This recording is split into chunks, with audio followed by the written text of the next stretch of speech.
I've referred to civil society sort of in depth already. They were important. They were actually critical to the fight against apartheid. But they really had a tenuous relationship with the ANC in exile because the ANC leadership was in exile, but many ANC sort of local leaders were involved in these various organizations. And then these organizations came to be sort of an institution in and of themselves. And they represented the ANC sort of, but they were also afraid of being dominated by the ANC when the ANC returned in 1990. And this is really what happened. This is a typical post-liberation dilemma.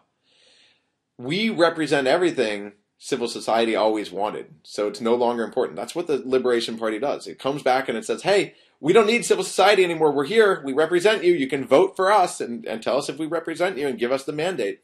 And so many civil society actors actually did leave to the state upon democracy, to political positions, to positions in the state, local administration, etc.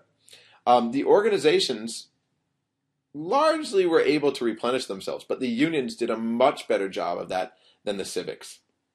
And the new relationship was really tense. You stood for what? Why have you changed? Why are you now doing this? Especially with respect to economic policies.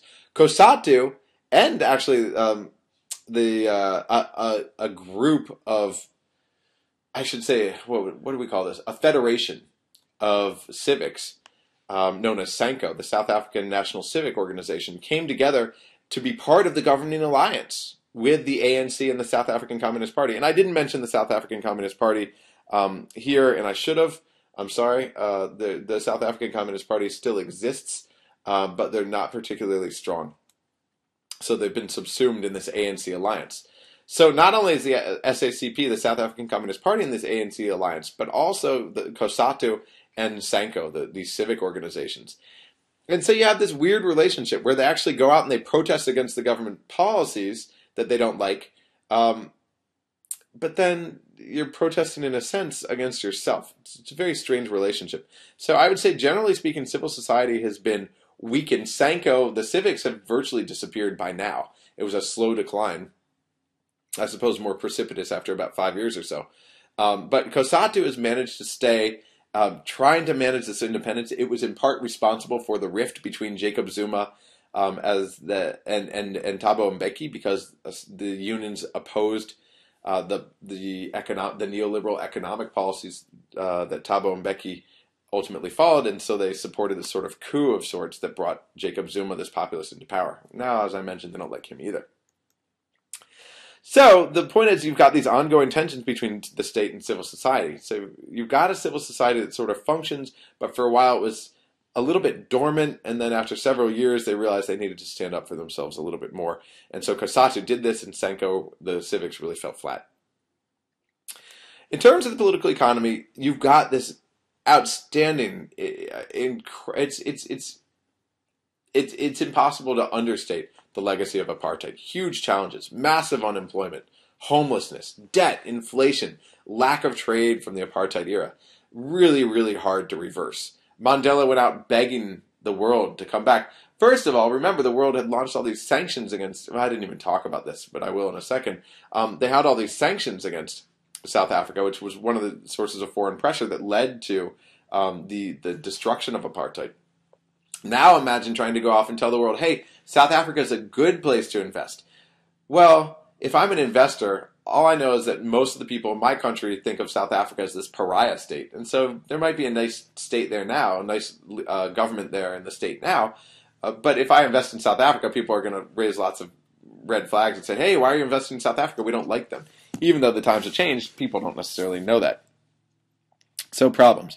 So national apartheid ran the apartheid state. And the apartheid state focused on import substitution. You had a huge growth in state-owned enterprises in the 1970s and 1980s as a way really to redistribute wealth and power to the Afrikaners, because that's what the National Party was about. It wasn't about the whites, just the whites. It was about the Afrikaners.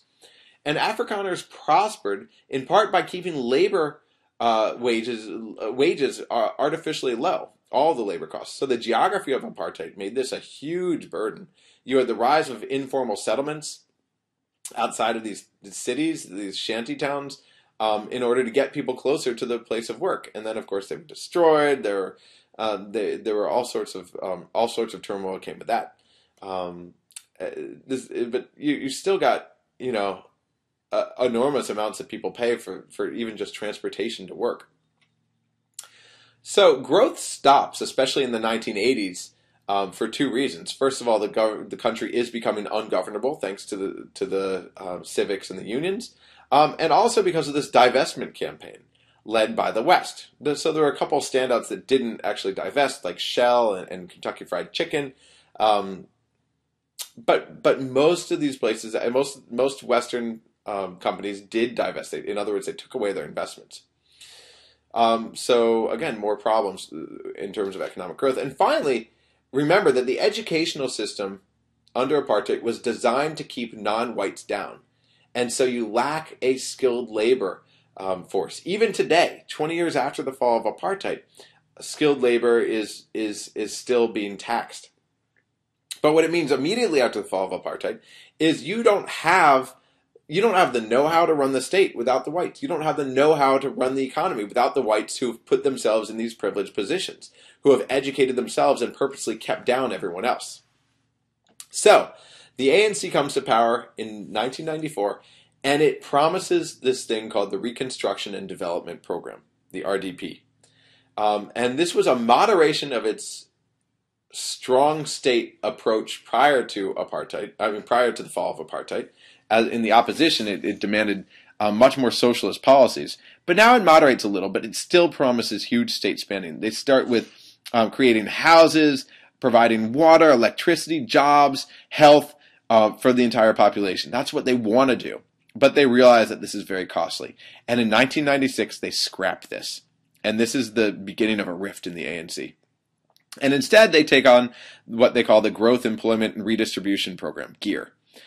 This is under Thabo Mbeki. This is this neoliberal program where they open up the state to trade. They privatize state companies. They limit the role of state in the market.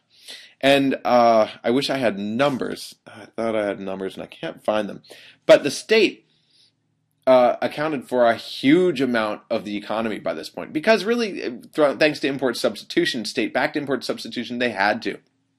They were trying to insulate themselves from the world because the world didn't want to have anything to do with them. So now the ANC is following this neoliberal policy, and you've got increased resistance among the alliance partners. The South African Communist partners see this. The South African Communist Party see this as a betrayal. Many within the ANC are unsettled by this.